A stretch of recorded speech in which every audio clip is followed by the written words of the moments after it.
M-Kuwa Sound Studio Tawaski.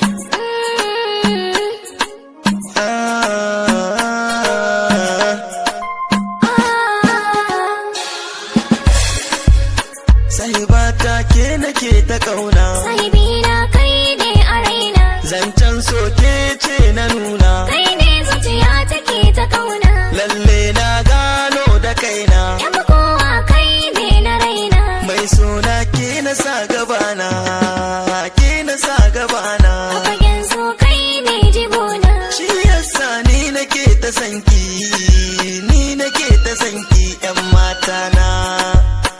Zaman mu da kai nake tunawa, Ni din ma shi nake tunawa, bashin gaba nake tunawa. gaba ta iyayenmu ta samu a damuwa, Damuwar sosai da kulawa, inuwar so zan yi fakewa, na yarda da kai ban kaucewa. zan share duk wata harkowa, In kaya kan ba kokawa, bashin gaba zai gogewa. zan samu iyayena domin shawo kansu, zan je in samu kawu domin yayi tuni abunsu, bashin gaba bai kyautu Allah ne yayi halinsa, ranar farko da kawu mun shafa ma abunsu,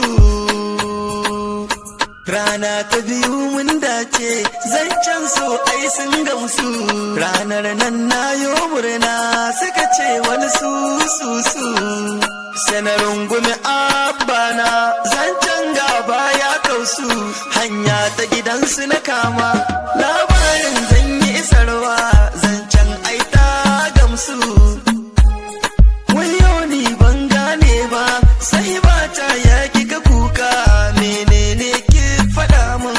Sahibina kai nake so, abana ya ki yarda.